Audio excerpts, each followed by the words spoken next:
Phants Lodge in Phetchaburi Province, Thailand.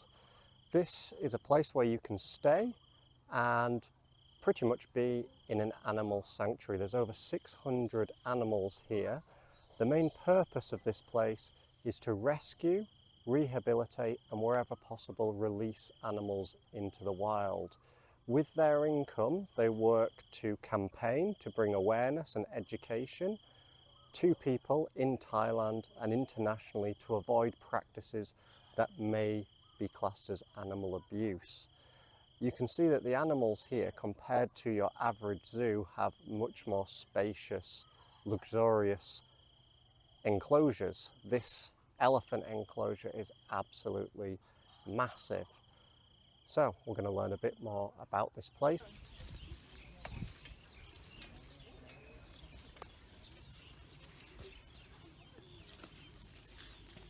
WFFT's business model involves money from donations. It also involves people spending money at the Isle of Phants Lodge for accommodation, food, drinks, and then also voluntourism. So that model means that people from around the world, we're generally talking Western countries, will come to volunteer for a week or up to 3 months. And it's not cheap. 1 week is about €400. 2 months is €2,000. So the encouragement is long term. There's the gibbons calling. So through that model, it brings in a lot of money for the WFFT so that they can house, rescue, rehabilitate, give veterinary care to over 600 animals. Every day there is the option to go on a tour. That's for hotel guests, and also guests from outside can come on the tour. It's about, I think, 1,500 baht, so we're looking at around £30 sterling.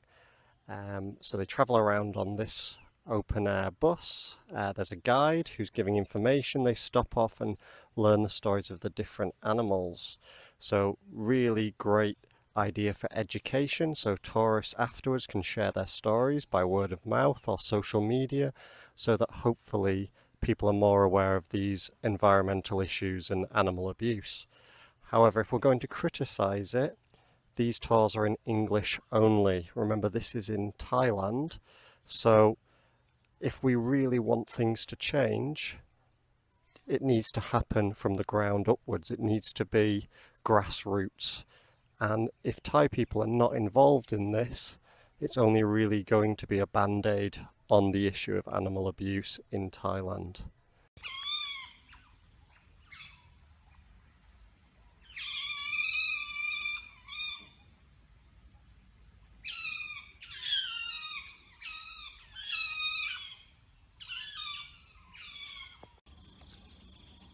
You can see the gibbon swinging around on the Gibbon Islands.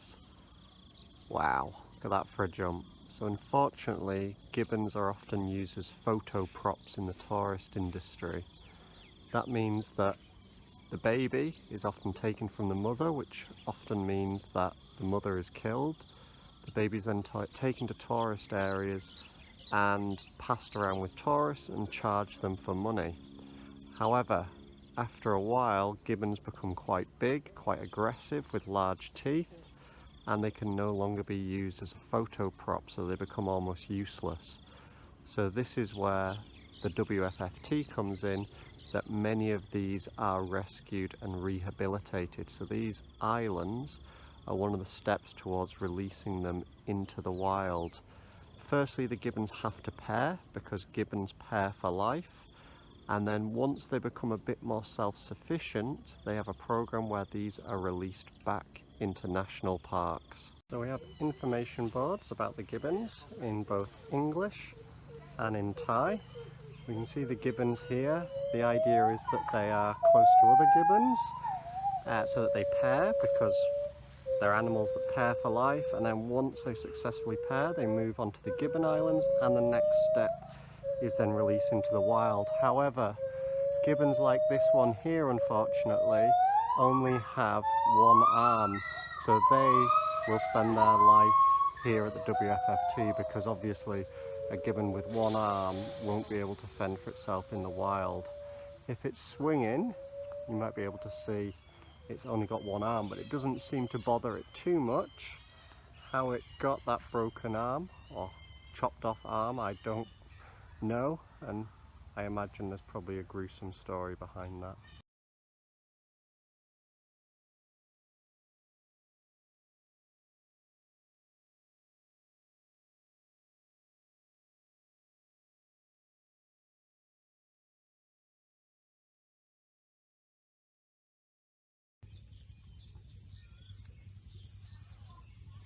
In 1989, logging was banned in Thailand. That meant many elephants, we mean in the thousands, were left virtually unemployed.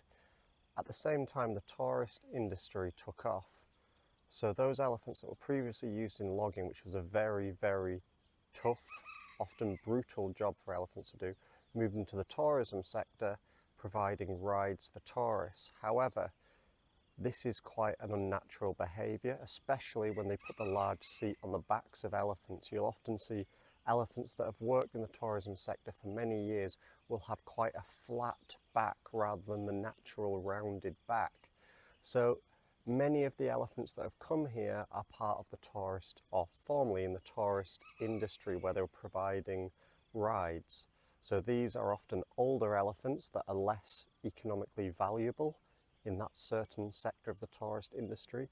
And you can see from this area they have got, I don't know how many football fields worth of land where they can walk around in a semi-natural environment. This tourism model obviously depends on tourists who are aware of these issues, who are happy to spend their money, and these places are not particularly cheap. I could ride an elephant for a fraction of the price of a stay at this location, so it really depends on educated tourists.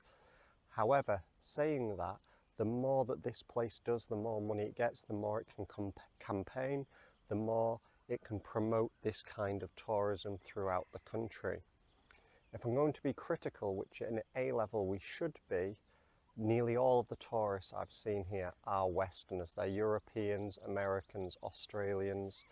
So are we getting to the people who would often go for that unsustainable tourist model that goes through potentially animal cruelty with riding elephants? So are they targeting Russian, Chinese, Indian tourists?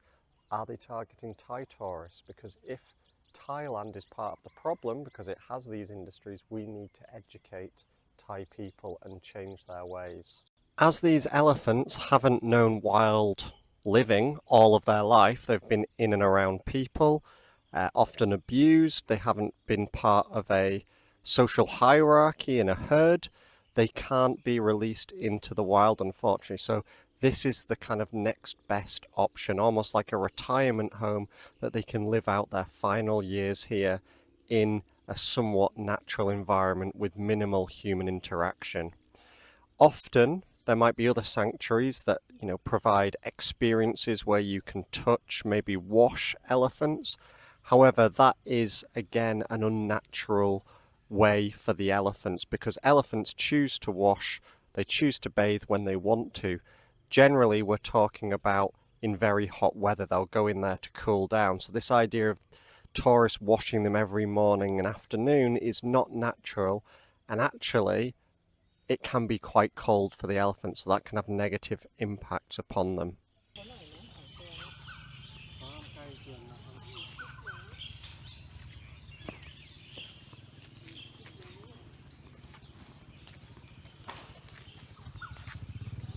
So the elephants are naturally browsing in this large area. However, they are big animals and they eat a huge amount of food every day. So their food has to be supplemented. And that is a real positive economically for the local area, because this sanctuary, the WFFT, has to buy food in from local farmers. So indirectly, it is employing many people, bringing money to what is a relatively poor area. So that sound in the background is the gibbons on the Gibbon Islands, and there's one far over there as well. and there's actually loads and loads of gibbons here. I'll find out the precise number exactly, but one of the things that's really impressive in the morning is the sheer number of birds and bird calls you hear. This project's been going for about 20 years, and the owner told me that they had a bird survey done several years ago, and they had one done again about 2 years ago, and the number of bird species had trebled.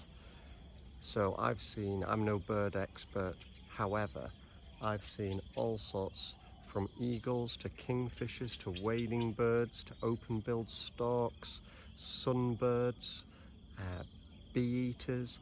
So in terms of environmental impacts, absolutely massive. And one of the main reasons for that is because elephants are a keystone species, they have an impact on the environment, and especially their dung. So that's broken down by all sorts of insects. Those insects then provide food for birds. We've got amphibians, reptiles, and the whole food chain builds up from that. And the elephant poo brings in a lot of nutrients to this soil, so it really improves the vegetation. We can see in this area, it might not be forest, because unfortunately elephants tend to destroy everything. We've got a real variety of vegetation in this area. One thing I really like about the place is there seems to be 0 plastic bottles. We've got water dispensers, which means people aren't using the plastic bottles, and even things like straws here are paper. Such a simple way to make your business more environmentally sustainable. They're putting the environment ahead of profit by selling water bottles for whatever price they want to charge. So a few criticisms of this place. If we're thinking about sustainable tourism, we need to talk about the positives and the negatives. So it is a large employer of local people. However, of the local people I've seen working here are doing the low-skilled, I would assume, low-paid labour. I haven't seen anyone who is Thai working in the more senior roles. In addition, I think an orientation when you arrive would be really beneficial. I think there's potentially some kind of accident waiting to happen. So if you are uninformed about animals, you could go right up to the edge of the elephant enclosure, and obviously elephants are a potentially very dangerous animal. So there needs to be a lot more education, and especially towards Thai people, because we are in Thailand. We need to focus, if we want education and change, on Thai people, rather than this being what I feel like is almost exclusively towards Westerners.